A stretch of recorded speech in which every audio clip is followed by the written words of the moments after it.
So hello everyone and welcome to another episode of the Whiskey Tales. Today I'm going to talk to you about the Prohibition era. It was a very interesting era, and there are so many interesting stories and tales that come out of the Prohibition, and different parts of the world had different types of Prohibition at different periods of time.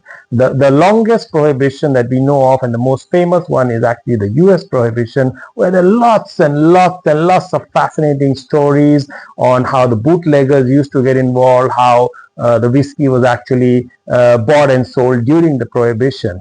Now here is another very interesting piece of whiskey from that period. I've talked about brands earlier, and they're literally the brand that fired the gun on the starting line of single malt whiskey. So it's not surprising that they're associated with Prohibition in this manner as well. Prohibition, as I said, was a very interesting era, and everyone came up with one of the most creative ways of consuming whiskey. What I have here is a very interesting box of Grand Standfast. Now this is extremely rare to come by, even as individual bottles, leave it on a full box. So what you're looking for is an absolutely amazing piece for the collectors. But now let me show you.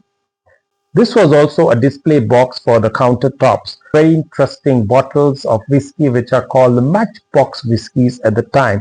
Now what is so interesting about it is the boxes look and feel exactly like a matchbox. They also have a striking side to light your matches on. But what's inside really is a bottle of really tiny bottle of whiskey, as you can see here. And this was used during the Prohibition, where people would just keep them in their pocket.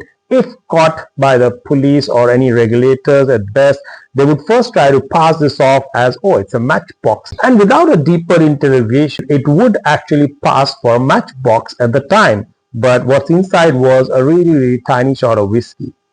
Now what it says here is this is the world's smallest bottle of whiskey, but that was at the time. Now the world's smallest bottle is much smaller. I have a lot of those as well, and they're in the Guinness Book of Records, just the same, but that's a story for another time. So happy investing, happy collecting, happy storytelling, and happy whiskey tales.